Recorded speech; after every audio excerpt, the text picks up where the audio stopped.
Before this story begins, if you're new here, subscribe, like, and comment where you're watching from, because what you're about to hear will test pride, love, and revenge in the most unexpected way. The flash of cameras hit Thandiwe Mokoena's face like lightning as the music in the university gala suddenly dropped into silence. Her hand was still mid-air, trembling slightly, just seconds after Jason Kim had let go of it like it meant nothing. Jason didn't even look guilty. He adjusted his suit, smiling at the crowd instead of her. "You thought I would really stay with someone like you," he said coldly, just loud enough for people nearby to hear. A ripple went through the crowd. Thandiwe froze. "Someone like me?" she repeated, her voice breaking just slightly. Jason nodded toward the influencer standing beside him, dripping in designer jewels and arrogance. "I need someone who matches my future, not a distraction." A few students gasped. Some pulled out their phones immediately. Thandiwe felt the heat rise in her chest. "So you embarrassed me, in front of everyone, just to upgrade your image?" Jason smirked. "Don't act surprised. You were convenient, Thandiwe, that's all." The word convenient hit harder than any insult. For a second, she couldn't breathe. Then she laughed, sharp, painful, disbelieving. "You're insane," she said. "You begged me to help you pass your exams last semester. You said I was the only person who believed in you." Jason leaned closer, voice dropping. "And now I don't need you anymore." Silence fell. Then whispers exploded through the hall. Thandiwe's eyes stung, but she refused to cry. Not here, not in front of them. She stepped forward instead. "You'll regret this." Jason shrugged. "No, I won't." And then he turned away, like she was already erased. That was when someone bumped into her shoulder, hard. She stumbled back into a tall man in a black suit. Cold, silent, powerful presence. She turned sharply. "Watch where you're—" Her words stopped. The man's eyes were fixed on Jason, not her. Dark, unreadable, sharp like glass. Kang Min-jae. Everyone knew his face, even if they didn't deserve to. Jason quickly straightened when he noticed him. "Mr. Kang, I didn't realize you were here." Min-jae didn't respond immediately. He looked at Thandiwe instead. Not pity, not curiosity. Something heavier, calculating. "What's going on here?" Min-jae finally asked, voice calm but cutting. Jason quickly laughed. "Just a personal issue." Thandiwe scoffed bitterly. "A personal issue? He just dumped me in front of everyone like I'm nothing." The crowd went silent again. Jason turned sharply. "Thandiwe, don't make this worse." Min-jae's gaze shifted back to Jason. "You embarrassed her in a public space." Jason stiffened. "It's not your concern." A pause. Then Min-jae stepped forward slightly. "It became my concern the moment I saw it." The temperature in the room dropped. Thandiwe stared at him, confused. Why would a billionaire care about this? Jason forced a smile. "With respect, sir, this has nothing to do with business." Min-jae tilted his head slightly. "Everything affects reputation, especially public humiliation." Jason's confidence wavered. Thandiwe suddenly felt something shift in the air, like control was being taken from Jason without effort. But Min-jae wasn't finished. He looked at Thandiwe again. "Do you want revenge?" The question stunned her. "What?" "Revenge," he repeated calmly. "On him." Jason laughed nervously. "This is ridiculous." But Min-jae ignored him completely. Thandiwe hesitated. Her pride was screaming yes. Her heart was shaking. "Yes," she said quietly, "but I don't need help from strangers." Min-jae studied her for a long second. Then he spoke again. "You will need help, because men like him don't lose unless someone forces them to." Jason stepped forward. "Are you seriously involving yourself in this?"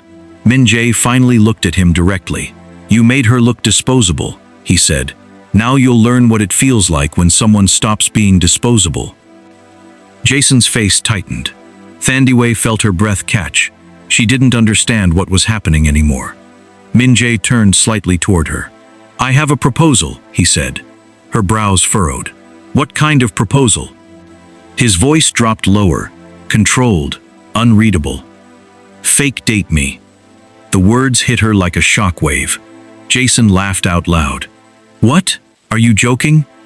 Min-jae didn't even blink. I have a family issue. You have a reputation issue. We solve both. Thandiwe stared at him, completely thrown off. You don't even know me. Min-jae replied, I know enough. Jason stepped between them. She's not going anywhere with you. Min-jae's eyes finally snapped back to Jason. She isn't yours to decide for anymore. Silence. Thandiwe felt her heartbeat rising. This was insane, dangerous, but also strangely empowering. Min-jae extended his hand slightly. One condition, he said. You agree, and he loses control over the narrative of your life. Jason whispered angrily, don't do this. He's using you. But Thandiwe looked at Min-jae's hand, then at Jason's smug face, then at the crowd still recording her humiliation. Her voice came out steady this time. Fine. Jason froze. What? Thandiwe stepped forward. I said fine. She placed her hand in Min-jae's, and the moment their hands touched, cameras flashed again. Min-jae's expression didn't change, but something dangerous had just begun. Min-jae didn't let go of her hand immediately, not even when the cameras kept flashing, not even when Jason's face twisted with disbelief. Thandiwe felt it first, how firm his grip was, not romantic, not soft, controlled, like he had just locked a decision into place and didn't intend to reverse it. Jason stepped forward sharply. This is insane. You're really going to follow him? Thandiwe turned slightly, her voice steady but sharp. You ended this in front of everyone. Don't act like you still get a vote. Jason scoffed. He's using you. You think a man like that just does favors? Min-jae finally spoke, calm as ever. I don't do favors. That silence again, heavy, pressing. He released Thandiwe's hand only to adjust his cufflinks. You agreed, he said to her. That means you follow the terms. Thandiwe narrowed her eyes. We didn't sign anything. Min-jae's gaze flicked to her. We will. Jason let out a short laugh. You're actually going to do business with him over your breakup. Thandiwe, have you lost your mind? She turned to Jason slowly. No, she said. I just stopped begging people to treat me like I matter. That shut him up for half a second. Min-jae glanced at Jason again. Leave. Jason blinked. Excuse me? You're causing a scene. Min-jae said simply. It's bad for security. Jason looked around. Everyone was still watching, recording, whispering. He forced a smile. This isn't over. Thandiwe didn't respond. Jason walked off, but not before shooting one last look at her, like a warning. The moment he disappeared into the crowd, the noise in the hall slowly returned. Min-jae turned toward the exit. Come. Thandiwe didn't move. Where exactly am I going with you? He paused slightly. Somewhere you won't be filmed. She frowned. And why would I care about that now? He looked at her properly for the first time since the confrontation started. Because your humiliation is not over yet. It's just beginning. That should have scared her. It didn't. It made her angry. You're very confident for someone I just met, Min-jae replied without hesitation. Confidence is not new to me. That almost made her scoff, but she followed anyway. Outside, the night air was colder than expected. A black car was already waiting, engine running smoothly like it had been there before anyone even made a decision. Thandiwe stopped. You planned this. Min-jae didn't deny it. He opened the back door. Get in. She stared at him. You don't even know my full name properly. I know enough, he repeated. That's not an answer. It is when time matters more than introductions. She hesitated, then got in. The car door closed softly, sealing her inside. Min-jae sat across from her, not beside her. Distance was intentional. Thandiwe crossed her arms. So what now? You parade me around like your charity project? He looked at her. No. Then what? He leaned back slightly. We make them believe you belong in my world. Thandiwe laughed once. Your world? I don't even belong in this country properly. You're wrong, he said. That stopped her. She narrowed her eyes. You don't know anything about me. Min-jae's voice stayed even. South African exchange student. Business and fashion dual interest. Top of your class. Financial aid recipient. Strong academic record. Her expression changed slightly. How do you know that? I don't speak without information, he replied. A pause. Thandiwe looked away for a second, unsettled. So I'm a file to you. No, he said. You're a variable. That made her look back at him. What does that even mean? It means your presence changes outcomes. The car slowed as they entered a private gate. Massive glass building. Security everywhere. Too clean, too expensive. Thandiwe stared outside. Where are we?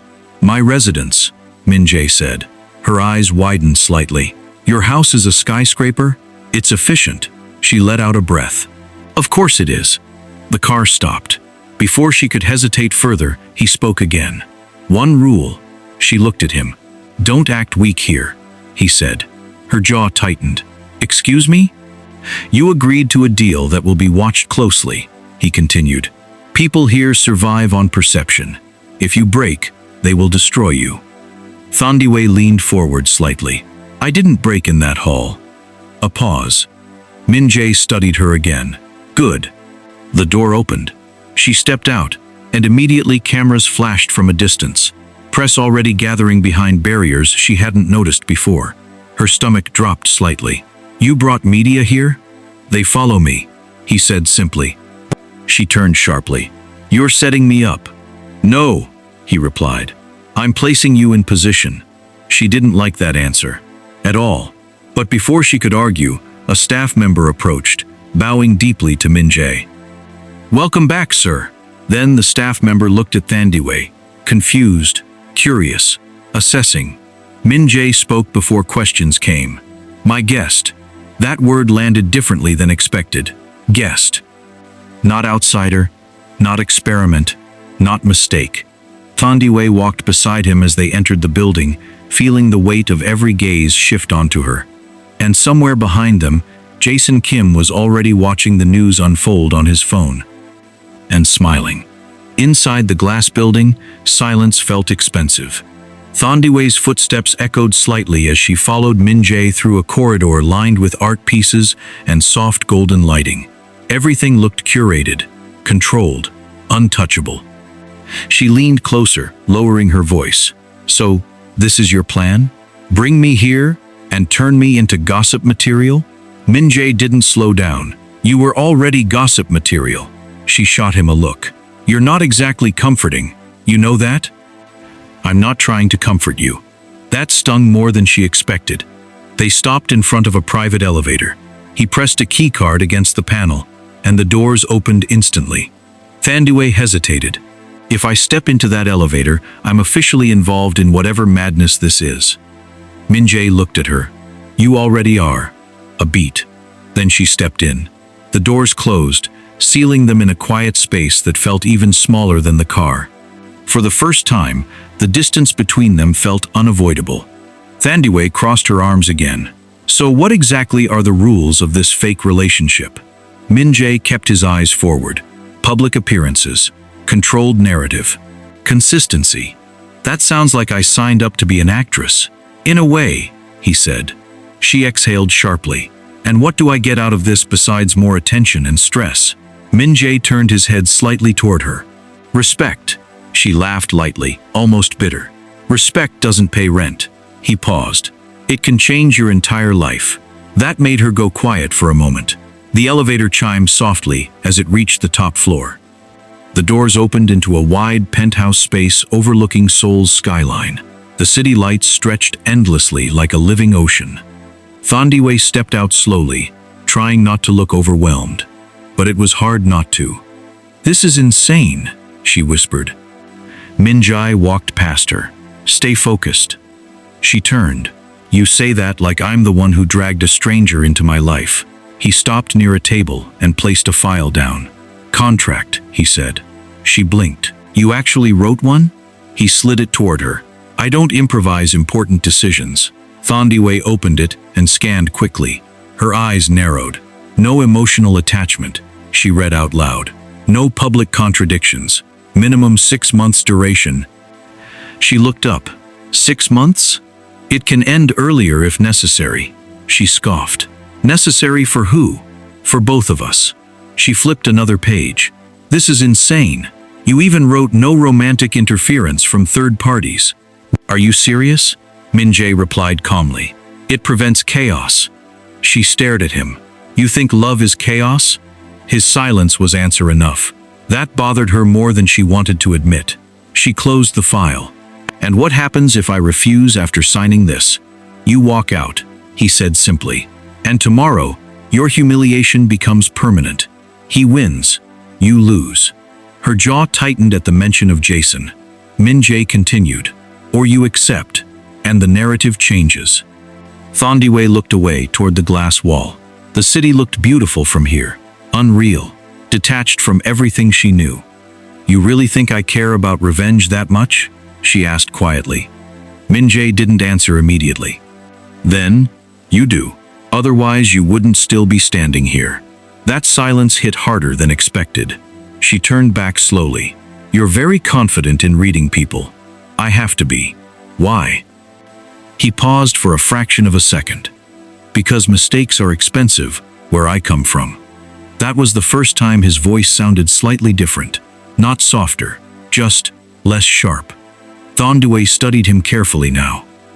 You didn't bring me here just for revenge, did you? Min-jae's expression didn't change. No. That answer made her uneasy. Then what do you actually want from me? A long pause followed. For a second, it almost looked like he wouldn't answer. Then he said, Control. She frowned. Over me? Over the situation. She stepped closer slightly. That's not the same thing. He met her eyes now. He met her eyes now. It is in my world. Something in her chest tightened. Before she could respond, his phone buzzed. He glanced at it, expression unchanged. Then he turned the screen slightly toward her. Breaking news headline. Chaebol Air spotted with unknown foreign student after public university scandal. Below it, her face. Clear, zoomed, everywhere. Thandiwe's stomach dropped. This was fast, she whispered. Min-jae put the phone down. It was expected. She looked at him sharply. So I'm already a headline. Yes. And Jason is going to see this. Yes. She exhaled shakily. This is going to get worse. Min-jae stepped closer for the first time. It will, he agreed. That honesty almost knocked her off balance. She looked up at him. Why are you so calm? Because I planned the reaction, he said. Her eyes widened slightly. You planned this chaos? I planned leverage, he corrected. She took a step back. You're not normal. A faint pause. Min-jae replied, Neither are you, or you wouldn't be here. That line landed heavier than it should have. A knock interrupted them. A staff member entered carefully. Sir, press inquiries are increasing. They're asking for confirmation of your relationship status. Min-jae didn't hesitate. Confirm nothing. The staff bowed and left quickly. Thandiwe turned to him. So now what? I just exist here as your mystery girlfriend? You exist as truth they can't disprove, he said. She shook her head slightly. You really think people will just accept this? No, he said. They will fight it. And Jason? Min-jae's gaze sharpened slightly. He will try to destroy it. Thandiwe crossed her arms again, frustration rising. And you're okay with that? Min-jae finally looked at her fully. I don't lose public narratives. That confidence should have reassured her. Instead, it unsettled her more. Because for the first time, she realized something. This fake relationship wasn't just about revenge. It was about war. Thandiwe couldn't sleep. The penthouse guest room was too quiet, too perfect. Like even silence had been designed. She sat on the edge of the bed, staring at her phone as notifications kept exploding. Her face, Min-jae's face. Headlines, rumors, comments. Who is she? Gold digger? New Chaebol obsession? Jason Kim was right to leave her. Her grip tightened on the phone. Of course, she whispered to herself. They always do this. A knock came at the door. She froze. Who is it? Min-jae, came the calm reply. She hesitated, then opened the door slightly. He stood there in a dark shirt, sleeves rolled up, no tie, still looking like he hadn't been affected by any of this chaos at all. "What?" she asked. He looked at her phone. "You're reading comments." She scoffed. "No, I'm collecting emotional damage." A pause. "You should stop," he said. "That's your advice?" "It's unnecessary data." She almost laughed.